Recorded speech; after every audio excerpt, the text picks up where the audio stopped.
And with that, I'm going to end my screen share, and I am going to turn the mic over to our first speaker, Ellie Cohen, who is now formerly the Executive Director of Point Blue, now the Executive Director of the Climate Center. And I can think of no better person to really speak to the need to think not only about our public lands, not only about our natural resources as we address climate change, but to really look for action and solution for scaling up and accelerating what we need to do in our everyday living in our built environment. And with that, Ellie, it is always a pleasure to see you talk. Thank you for joining us today. Well, thank you very much, Janet, and everybody with One Tam. I'm honored to be here and appreciate the opportunity to speak today. As Janet said, the focus of most of this morning is on local action, but I'm going to start us off with a bigger picture view of what's happening globally on climate change and on a statewide view of the kinds of policies that we're working to enact and what we can all do. And I hope that informs what we can do locally as well. So just to introduce the Climate Center, for those of you who don't know us, our mission is speed and scale greenhouse gas reduction. And we're probably best known for our key role in growing community choice energy in California. The first was here in Marin Clean Energy. The second, Sonoma Clean Power, that we played a lead role in establishing. And then we helped facilitate the establishment today of 21 CCAs that serve 11 million Californians, or a quarter of the state, with 88% clean energy. So we're very proud of that. But we know we need to build on that, that just getting the electricity sector clean is just one part of solving the climate crisis. So as Janet was referring to, yeah, it's amazing to have clean air today. And we've been through it the past couple of months. And our house literally has been on fire. The hellscape is here, as one newspaper referred to it. And a lot of us are afraid. On September 9th, when we woke up to those orange, eerie skies, and mostly the entire state was socked in with toxic air. I think it was a real wake-up call for millions of Californians who haven't been on the front lines of climate change. And it also presented an opportunity to make a difference. And I'll tell more about that shortly. But this LA Times headline the following Sunday really tells it all, that California's climate apocalypse is here and now. And we need to do much more to turn this around to secure a climate-safe future for everyone. I want to remind everybody that in this era of COVID, a lot of us think that because many of us anyway, are working from home, and supposedly we'll have a big drop in emissions. In April, there was a 17% drop in emissions globally. The projection is that the overall outcome will be a 5.5% drop over 2020, so kind of tiny. If you think of the atmosphere as a giant bathtub, and during COVID, we turned down the faucet just a little bit, like 5%, that's all. And what we really need to do to get to a climate safe future is we got to turn those emissions down. We got to turn that knob down all the way to practically nothing. And we have to open up the drain so we remove what we've already dumped into the atmosphere. That's when we'll get to a safe climate. So that takes us to what are the current climate goals? They really are inadequate. And almost every country that is considered progressive and working towards a climate safe future, they are building their goals based on the UN Intergovernmental Panel on Climate Change report from 2 years ago that we often call the 1.5C report. It was the report that was, what can we do to keep us in line with the Paris Accords of 2015 to keep global warming below 1.5C, or almost 3 degrees Fahrenheit in the industrial era. And just to say, everything we're experiencing now in California, the hurricanes that just hit in the Gulf and other parts of the world are with just 1.1C warming. So they said we have to cut emissions by pretty much in half by 2030, and we have to remove upwards of 1 trillion tons of carbon dioxide equivalent of those warming compounds we've already dumped in the atmosphere to get to net zero or carbon neutrality by 2050. That seemed pretty dramatic, but when you think about it, the United Nations is a consensus body. And so when these scientists work together, this is the lowest common denominator. As bold as this goal seems, it's not enough. And then we start looking at recent science and we realize we have to do much more, much sooner. I'm going to highlight some of the recent science just briefly. This just came out a few weeks ago. The top layer of the ocean is heating up. and thickening warm currents are moving towards the poles. This is meaning more drought for California, more intense storms, fishery changes, oxygen depletion, and less carbon dioxide absorption. One of the lead authors on that, and a renowned climate scientist, Michael Mann, said, "The impacts of climate change are proving to be worse than we predicted. It's driving a more vicious cycle of warming." Another study showed that abrupt ecosystem collapse, where we have major die-offs of biodiversity, will likely start this decade in tropical oceans. And this is really where you have a high percentage of species exposed to harmful climate conditions at the same time. So in the ocean, it's essentially ocean warming or heating deep down that can impact the ability of all sorts of wildlife to survive. But deep emissions cuts in this decade could save thousands of species. Abrupt permafrost thaw has been identified as something that doubles the previous estimates of carbon dioxide and methane emissions. The lead author on that said this was not in any of the climate models, including the IPCC 1.5 report. And she asked, how realistic are our projections without permafrost feedbacks? We can definitely stave off the worst consequences if we act in the next decade.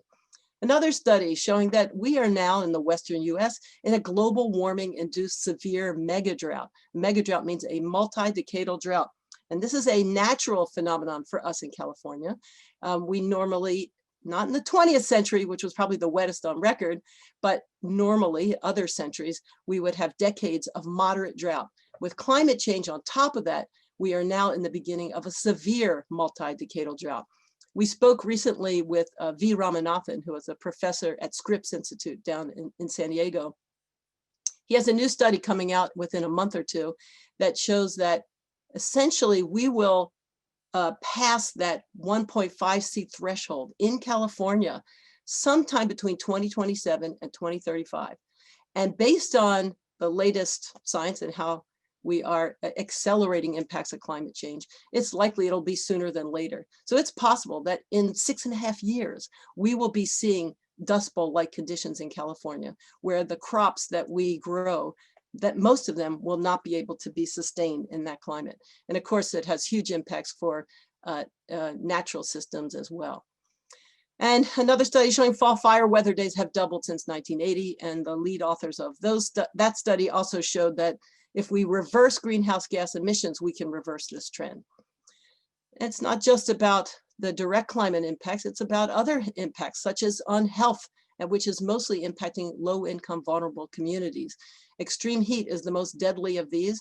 This recent smoke storm that we experienced, starting with that orange sky day, there was something, I believe 1,200 to 3,000 additional deaths estimated just because of the poor air quality. It's very, very serious for all of us in California and around the world, and we need to take action soon. And I want to point out that 5.5 million Californians live within 1 mile of oil and gas wells. We have over 80,000 active wells in California, and with that, all kinds of carcinogens and other toxic compounds that are released regularly that then result in high rates of asthma, respiratory diseases, and cancer. We need to move from our fossil fuel economy to a clean energy economy to save our lives literally in so many ways. And finally, climate inaction is bankrupting our economy. Climate change threatens financial markets, from insurance and mortgage markets to our pension funds and other financial institutions. It was found that in 2019, where the fires were significantly smaller than now, where it's about 4.5 million acres that have burned, this was much, much smaller than that. But just in 2019, that there were insured and uninsured losses of $80 billion. Just think of this, our annual budget pre-COVID in California is around $220 billion. 80 billion in insured and uninsured losses. What if we invested that in climate smart activities, in clean energy activities, in nature, in climate smart restoration? If 80 billion were invested in California, it's been estimated in another study that it would generate over 700,000 jobs.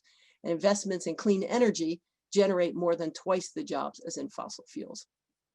If you remember one science issue, I would say this is the most important, that we've already activated 9 of 15 global tipping points. And as you can see in this map, The sea is the Atlantic Ocean. The current is already slowing down because of fresh water pouring in from the melting of Greenland and the melting of permafrost. It affects the drying out and accelerates the drying out of the Amazon. It helps to accelerate the melting of West Antarctic ice sheet, and they all impact one another and create a domino effect. And we don't really know how far we've gone on this, but if it continues, we will definitely be creating an uninhabitable hothouse climate if we don't act soon. And the lead author on this, Johan Rockström, says that we have underestimated the risks of unleashing irreversible changes. We are seeing strong evidence already for declaring a state of planetary emergency. We do not want to push the on buttons of runaway global warming. The next decade is our window with consequences for all future generations. So the science is clear. Even another study, after assessing 5 million climate pathways, only found a handful that create a positive future for life as we know it on our planet. And that means aggressively pursuing carbon neutral energy by 2030, not 2050, by 2030. And that we have to have some hope that the climate system globally is not as sensitive as it's appearing to be. So we need some luck for a tolerable climate. So I ask you all, is carbon neutrality or net zero emissions by 2050 enough? I can hear you. And I know you're all saying no way. And yes, that's correct. It is not enough. We have to get to net negative emissions where we have a greater amount of drawdown from the atmosphere. We have to start emptying that bathtub and turn the faucet all the way down. That's what we need to do to get back to a safe climate. So the climate reality is outpacing the outdated science and policy. Fortunately, leaders are standing up, but California is still behind. Nationally, we have the Biden-Sanders task force calling for a number of things. I'm just going to highlight one from each of these. In this case, eliminating carbon pollution from power plants, which really means clean electricity, greenhouse gas-free electricity by 2035. We don't have that goal in California. The House Select Committee called this summer for 100% zero-emission vehicle sales for cars and light trucks by 2035. Governor Newsom just announced that for California. California is the biggest car market in the country. There's no way we'll get to this nationally if this is the goal in California. We need to move up that timeline in order to achieve this nationally. The Senate Select Committee had many great recommendations, and one of them was to invest 2% annually of the gross domestic product in climate solutions, with 40% going to lower income communities. If we applied that to California, 2% of our gross state product from last year would be $64 billion. We're probably investing a couple billion, maybe, in public dollars, and probably a lot more in private dollars, but nowhere near the amount we really need to be spending on the climate solutions. And another example here from national forward thinking from the Democratic National Committee, and they're calling for 100% clean energy and electricity by 2030 in buildings and transportation. They're more aligned with the latest science. But bottom line is California's behind. And even with these wonderful new executive orders from the governor and his proclamation a couple days after that apocalyptic orange sky day, he said, we are in a climate emergency. We have to fast track our goals. Our goals are inadequate. The truth is that even these executive orders, while they are bold and steps in the right direction, they are still not enough. California's measured emissions last year actually went up by 1 million metric tons. And so you can see transportation in the blue there is the biggest single sector, but across all these sectors, we have to change what we're doing in a big way. And that means major investments, and it means bolder policy. So the nation and the world are looking to California to lead for a climate safe future, but we need more aggressive policies and accelerated timelines now. And what I'm working on with partners across the state is what we call Climate Safe California. It's a campaign for rapid decarbonization. And our goal is that by 2025, California will have enacted the bold policies required by science to dramatically reduce emissions, start that drawdown, and secure resilient communities by 2030, inspiring global action. So what does that really mean in terms of policy? It's a big lift, but it's something we can accomplish. First, it means taking policies that currently exist and accelerating them. So we have a policy in the state to get to 80% below 1990 levels of emissions by 2050. We need to move that up to 2030. We also have a policy to get to carbon neutral and then net negative, where drawdown is greater than the amount of emissions we're producing. net negative emissions, we have that to happen by 2045. Again, we need to move that up to 2030. The governor can do this by executive order. That's what we need to be done. And here may be a little easier way to understand it.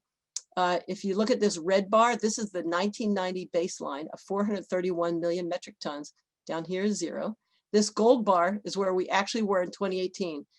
We were celebrating the fact that we stayed below the 1990, we got to below the 1990 levels of emissions by before 2020. But as you can see here, we can celebrate, but we have a lot more work to do. And this bar here is showing what's current policy by 2030, which is to get to 40% below 1990 levels of emissions. Not enough based on how rapidly our climate situation is worsening globally and here in California. Here is what we need to get to. Some version of this. This doesn't have to be exactly this, but this is what is current policy for 2050, 80% below 1990 levels, moving that up to 2030, and then major investments in nature-based solutions, in protecting our wildlands, in investing more in working lands, in investing more in healthy soils, so we can increase sequestration to an additional 100 million metric tons per year. And you put those two together and you begin drawdown. You begin getting to this point where, and this is, literally is just the beginning, is not an endpoint. This pale blue bar should grow bigger and bigger and bigger. And here it's minus 14 million metric tons. That's what we need to get to demonstrate to other states in the world what's possible and how it can work economically and ecologically. Guiding principles for our climate safe California targets and policies and programs. It has to be based on the latest science. We have to ensure a just transition for fossil fuel workers. No one should be left behind. We have 350,000 people that work directly or indirectly in California in the fossil fuel economy, and we need to be able to help show them a way out to have any hope of passing the policies that we need to pass in Sacramento. And third, we have to prioritize climate justice and ensure that lower income communities are no longer disproportionately harmed by fossil fuels. We strongly believe that climate justice is racial justice, and it's time to address this directly in all of our climate policies. So what are the key legs of the stool, if you will? We have to accelerate the phase out of fossil fuel development, production, and use. We have to increase sequestration. We have to invest big time in community resilience, and we have to fund climate action. So that first leg of the stool, we have to secure 100% greenhouse gas free electricity by 2030. We're already on the path to doing that. We absolutely can do that, and it should be official California state policy. As I mentioned, we need to launch a just transition effort now and rapidly phase out fossil fuel production.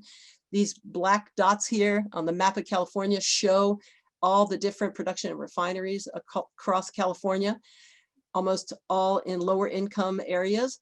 We need to immediately halt new oil and gas drilling and infrastructure development, ban fracking, start plugging abandoned wells, which in many places are releasing methane, which is a much more powerful warming compound. We have to establish health and safety zones for those 5.5 million people that live near these wells. And the great news is that we have some examples of a just transition.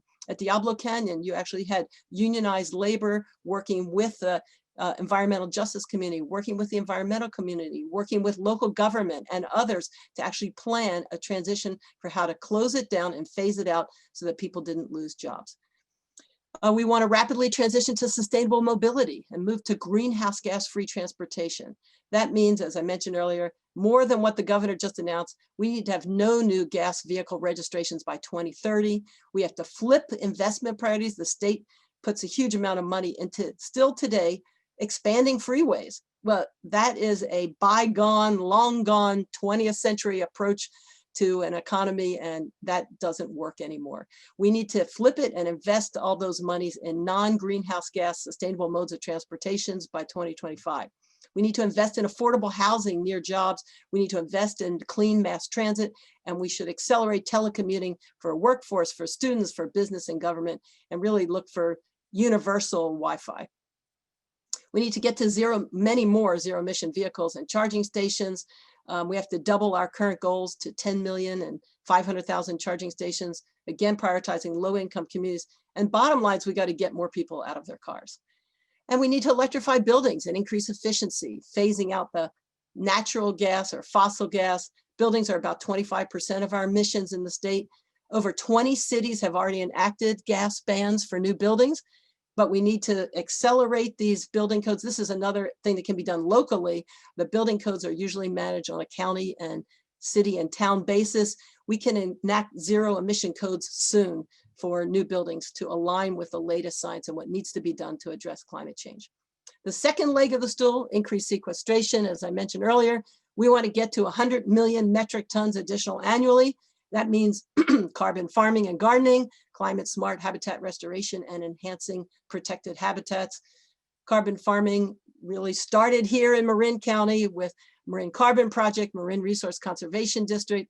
It's huge. We can do much more. We need to get to 20 million acres of this on natural and working lands to get to that 100 million metric ton sequester, and all kinds of climate smart restoration, including riparian. Enormous opportunity to do this in California with all kinds of co-benefits, from reducing the impacts of flooding and heat waves and drought to sustaining biodiversity, which is all critical to sustaining all of us in our future that we have ahead. Third leg of the stool is investing in community resilience. All counties and cities in California are required right now to have an implementation, to have a resilience plan, but there's no funding for implementation. And so we need to put money into this. We need resilience centers for smoke days, for fire days, for other emergencies, and we need to fund resilience officers. We need to coordinate activities across jurisdictions. We also need to implement clean energy community microgrids, and you're going to hear more about that later this morning. But just let's say what we want to do is get to creating a decentralized and integrated power grid where you have thousands of local electricity systems linked across a macro grid. And with that, we're looking at all kinds of policies statewide to fast track current rulemaking that opens up the market. So right now, I live on a north-facing slope.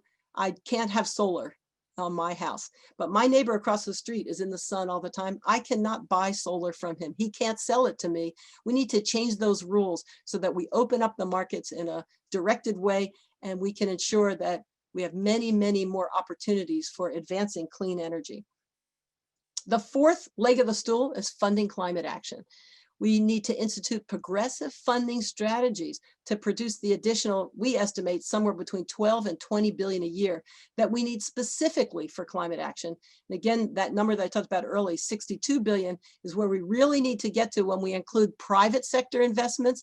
So this 12 to 20 billion is what I think we need to have from the state that will then help to leverage all sorts of private sector investments. So we need those regulatory changes that open up markets. Frequent flyer fees is an idea that comes from Greenpeace in the United Kingdom. In California, of course, since COVID, our flights have gone down quite a bit, and we hope they'll stay down. But in California in 2018, there were 240 million passengers. If we charge $10 per passenger, we could raise 2.4 billion just from that. There are other ideas like a fossil fuel severance tax that exists in almost every other state where there's oil production, but not here in California. We need to really start putting together all these different types of solutions to raise the money needed and to invest in equitable climate solutions today. The suite of solutions and technologies exists. We just need the political will. So with Climate Safe California, that's part of what we're doing, is working with partners across the state to build that political will. We have over 600 endorsements to date with electeds, academics, businesses, NGOs, and the faith community. One of those endorsers is Terry Tamminen, who's a former Cal EPA secretary under Schwarzenegger. And as he said, I strongly endorse the goal of Climate Safe California to achieve net negative emissions by 2030. 2050 is too late. The campaign's focus on science, urgency, and policy is exactly what's needed, and California must lead the way. So what are we doing? We're securing endorsements, establishing a new Climate Safe California alliance with workers and healthcare industry, or healthcare representatives, environmental justice community, businesses, local government. We're building bridges across silos, which we really all need to do to be as effective as possible. We're building power in Sacramento. We're engaging experts to develop science-based pathways and policies. We're publishing white papers, opinion columns, op-eds. We've had about 6 op-eds in the past few months. We're building regional partnerships, and we'd love to work with you. And our goal is to raise 25 million. We've raised 2 million to date, and we're going to raise another 2 million by the spring. We invite all of you to endorse Climate Safe California right now. You can go to climatesafeca.org. It is a public pledge of support for California to accelerate aggressive climate policy, inspiring states and countries to greater action for a climate safe Earth. What can we do? We need to ask Newsom to accelerate climate action timelines now. He can play a huge role in that, especially while the legislature is out. We are in a climate emergency. The house is burning. We shouldn't just sit idly by. We need to do more. We need to demand from the governor and the legislature to take greater action. And the governor can declare a formal climate emergency, issue more executive orders. I have a picture here. We submitted to the governor a comprehensive executive order built on our Climate Safe California platform on September 16th. And his first executive order came about a week later, but we hope he will do more. There's still much more needed in terms of climate and nature and justice. And we hope that he will call a special session of the legislature. We need to address it. Again, the house is burning. And we need to require an assessment of what the funding options are to secure the $20 billion a year needed. So our house is on fire. We have to ask at every level of government, and actually every entity that we work with, every entity in society, are we doing enough? And the answer will almost always be no. And so that means that we as citizens have to take greater action. So what is it we can do? As Janet mentioned in the very beginning, everyone needs to vote. Get out to vote. And if you've already voted, urge other people to vote. And there are many volunteer activities you can engage in between now and Election Day. You can divest and invest for a climate safe future.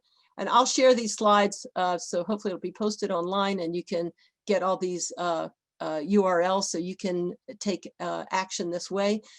Support state legislative and regulatory actions for community resilience, for setbacks for oil and gas infrastructure, for clean and just climate recovery bond and other funding mechanisms. Engage locally with your city council and county supervisors. Purchase and lease solar, wind, and 100% green power. Wherever you live, look for your CCA, your Community Choice Energy Agency, and make sure you're buying 100% green power if you don't have solar already at home.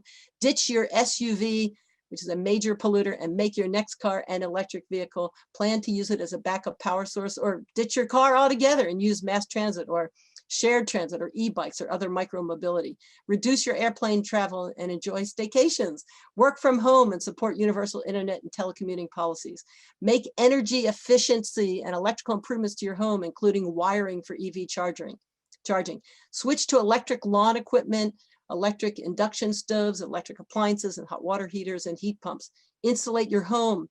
Eat locally grown organic food. Avoid industrially grown meats entirely. Support climate-friendly natural and working lands and waters management. Engage young people in education, habitat restoration, and policy action.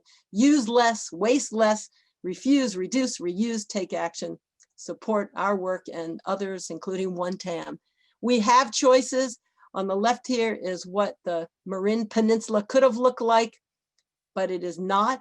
On the right is what San Francisco Bay could have looked like, all filled in, but it is not because of local citizen action. We all need to take responsibility. One person can make a difference, as Greta has shown us, but when we work together, we can make an even bigger difference. And think about this is a current headline that I couldn't even have imagined 2 years ago. Exxon is no longer on the Dow Industrial Average. Peak oil has already happened. We've passed peak oil production globally. We are on the way. We just need to do it a lot faster to secure the kind of vibrant future we want for ourselves, for nature, for wildlife.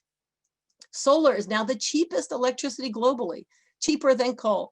CO2 emissions from coal-fired plants were projected to decline by 75% between 2019 and 2030. This is a new estimate, and it's just, we are moving in the right direction, just need to accelerate it. And here's my made up headlines that if we do everything we know we need to do today, California will be the first state to reach net negative emissions, kickstarting the nation and the world into speed and scale climate action. Here's one for August 2035 with a beautiful view and some land that you all are familiar with. Drawdown and resilience increasing despite record-breaking drought, thanks to climate-friendly natural and working lands management. And this New York Times headline, after the elections in 2040, The Global Climate Union authorizes 420 trillion in Healthy Planet Accords. We're on track to get back to 350 parts per million in a safe climate. Ecosystems, our economy, and our communities are healthy and resilient. We're sequestering carbon at scale. Wildlife populations are recovering. And who won the elections? The Sunrise Party. Thank you all very much. Wow, Ellie, you just always leave me stunned in every possible direction. Okay, a bunch of questions, and I'm going to go with the one that somebody submitted that is actually my first question, which is, you provided a long list of policies and actions that people can take to achieve carbon neutrality and better community resilience. Can you kind of point to the ones which have the greatest movement and momentum right now in Marin County? And then also at the state level, where like we as citizens and voters can really leverage our ability to contact our elected officials and push for change. Yeah, oh, that's a great question. So here, Marin, well, you're going to hear shortly more about Drawdown Marin and the list of solutions. We just need to keep asking for more, because even the drawdown goals, as Alex knows, I think they're not enough. And Marin should be a leader for what needs to be done based on the science and based on the physics of what's actually happening with climate change. We have to do more. And so for me, it can be any of these policies, but if I were going to pick three, number one, transportation is the largest measured source of emissions. So we need to do everything possible to make the transition to clean transportation as soon as possible. Because of COVID, the amount of money that's coming from mass transit just from passengers alone has decreased dramatically. So we are on the verge of losing mass transit at a time where we desperately need it. So a key policy here is not just for those of us who can afford to own cars, that we switch to electric vehicles or some form of zero emission vehicles, or get rid of our cars altogether and get an electric bike or whatever, but that we get the state government to underwrite and support mass transit agencies so they do not collapse, that they can survive through COVID.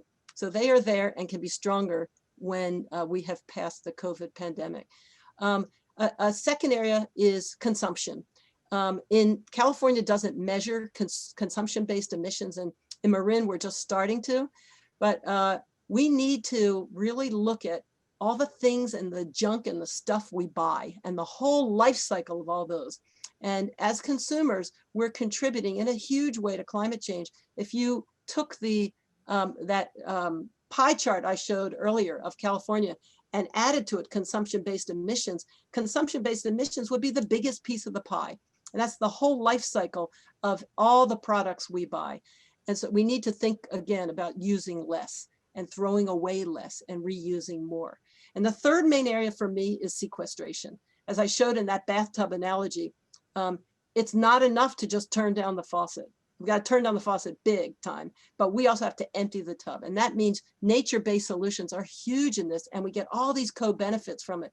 From my point of view, it's win-win. There's no lose-lose in that whatsoever when we invest big time in restoring habitats that have been degraded, in ensuring that natural systems and protected areas are protected even more with sequestration in mind. So those are the three main areas. There is momentum in each of those areas, but a lot more needs to be done. And we need to demand of all of our electeds at every level of government to do more. Thank you so much, Ellie. Michaela, do we have time for any more questions? Let's do one more quick question.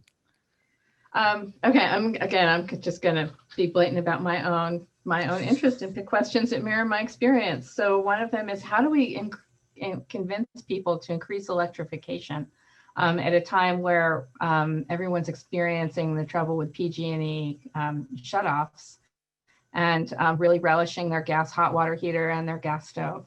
And I for one found out how outrageously expensive it would be for me to replace my gas range, just to rewire my house. Yep. So that's a great question, and I struggle with it as well. I tend to, in my own home, we do have a gas heater in this room where I work right now that we don't use anymore, but we do have it available for an emergency. But what do we use as our backup power when electricity is out? Do you know, Janet? Yeah. Oh, you use your car. Yes, I have watched you on Nextdoor. You use your car. Right, we use our car. So my Nissan Leaf has more power than I believe 2 Tesla Powerwalls. And instead of paying for a Powerwall, get an electric vehicle, and you can actually plug in. I can plug in my refrigerator 3 hours a day to my car with an inverter that costs $80. And I just have an extension cord, and I can plug in the refrigerator. We don't lose food. We can do that every day for about 5 or 6 days. I haven't experienced a longer outage. Let's hope we never do. But worst case scenario is that we do have these microgrids that are solar powered. I can go downtown here in San Anselmo, where I live, to Town Hall, or to eventually to other locations in town that'll be solar powered. And I can plug in my battery back up there and my car, basically charge it and come back home and use it again. And so I just want to be clear, we have things that we can do. And while it is uncomfortable to think about being inconvenienced, we have to understand that that toxic air that we had for weeks on end here in California, the fires that we have that burned through 4.5 million acres in a matter of weeks, that is just the beginning. It's not an endpoint. It will get worse. So what are our choices? We're going to have a little inconvenience in order to secure a healthy and vibrant future, not just for our kids and grandkids, but for us in the next decade. It's for all of us. And so, again, we need government intervention also. And so Janet, for you and for others, we should have funding availability to help us make that transition to electrify our homes and to get rid of natural gas. It's not enough to just do new buildings. We're going to have to get rid of the natural gas that all of us are using, in my opinion, because the accelerating impacts of climate change. But thank you for those great questions. And if anybody would like to send questions to me, you can write to me at ellie@theclimatecenter.org. I'll send my presentation to you, Janet. You guys can post that online. And thank you again so much for the opportunity to speak today. I look forward to hearing the others this morning. Thank you so much, Ellie.